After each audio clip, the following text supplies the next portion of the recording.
think we all have memories of the Yu-Gi-Oh video games. Getting to experience new cards, play against opponents with new and exciting strategies, or just having the option to play the game when no one else was available. But there is one aspect of the video games I want to hone in on: the promotional cards. I am wary of using the phrase video game exclusive cards because the actual distribution of cards in different regions is so difficult to track. But dauntlessly, I am going to attempt to review the promotional cards released in the North American and European regions, chronologically. First up is the interesting and influential Forbidden Memories, which really deserves a deep dive of its own. The three cards released were Red Eye's Black Metal Dragon, Harpy's Dragon, and Metalmorph. Metalmorph and the Black Metal Dragon go together, so I will start with the trap card.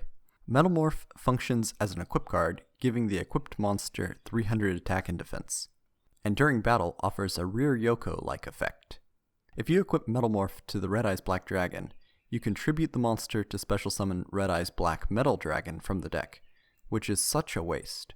You gain 100 attack and 100 defense, but you go -1, and you lose the rear Yugioh effect. Red Eye's Black Metal Dragon is actually one of the worst monsters in the game, and one which is completely dead when drawn.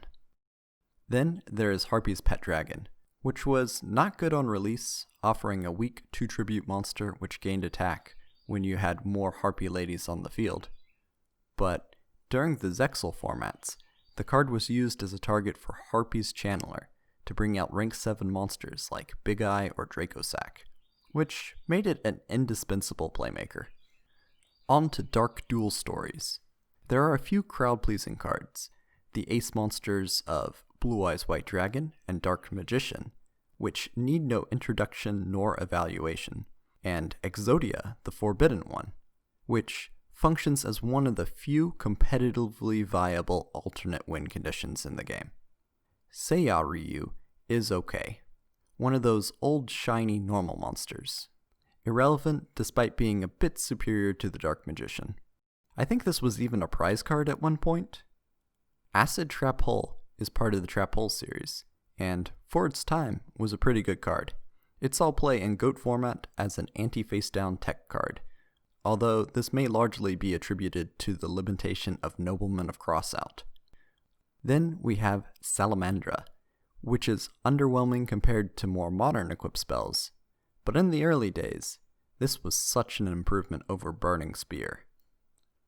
Onto Eternal Duelist Souls, we see 3 main character cards. Exchange is a -1 and not good.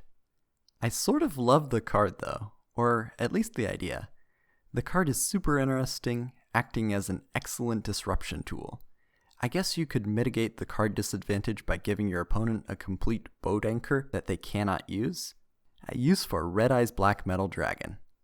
Personally, I would love to see more cards printed that interact with the opponent's hand and deck. But to be clear, Exchange is a gimmick card, and not a particularly good one. Graceful and Skull Dice are 2 of Joey's gamble cards, with almost inverse effects. The 2 cards are team-wide buffs and debuffs, and at spell speed 2 they function as combat tricks. And although niche, I think Limiter Removal and Shrink fill that role much better. Duelist of the Roses is a wild game.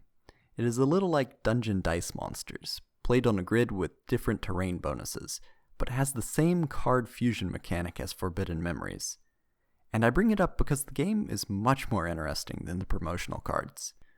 The 3 Magnet Warriors, which are pretty pointless without Valkyrion, which happen to come with Stairway to the Destined Duel.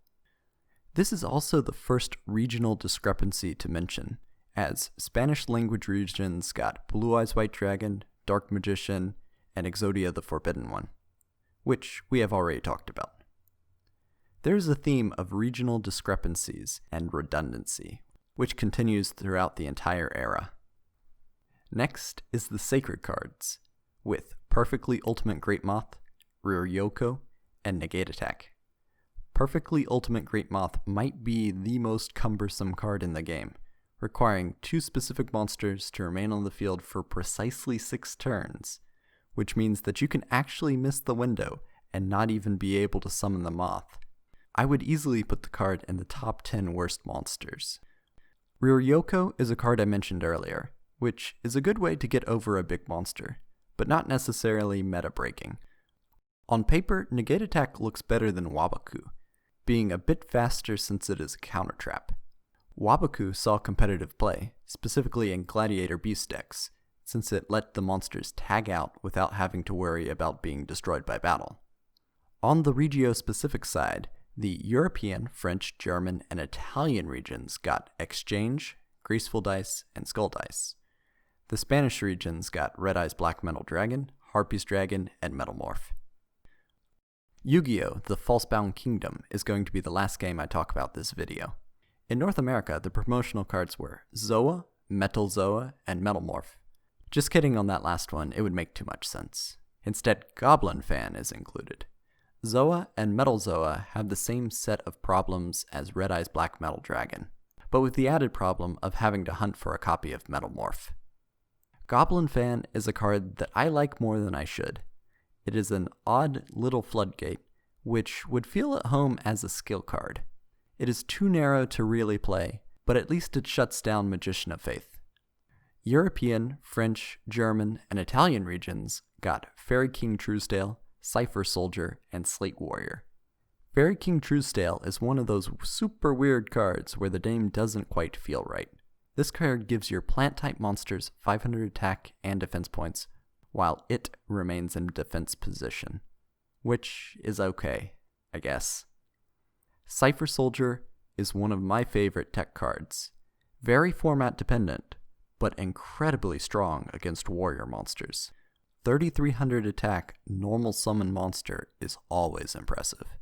The wiki says that Europe got Kinetic Soldier, which either means that the wiki needs to be updated, or that Europe never got the erratum to change the name of Kinetic Soldier so that it would fit into the Cypher archetype.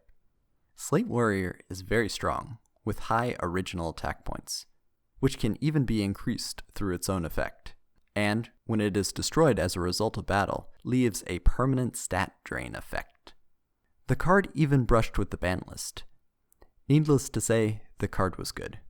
Spanish regions got the best set of cards in my opinion, with Slate Warrior, Sinister Serpent, and Harpy's Feather Duster. Sinister Serpent is a +1 every turn, or at least it was before the erratum. But the card was pretty much a staple in any deck which could use discard fodder. Harpy's Feather Duster is the best spell and trap removal card in the game, as an asymmetric back row wipe, and, as a result, has been banned for quite some time. In my opinion, these three cards would have been much more appropriate candidates for the sacred cards.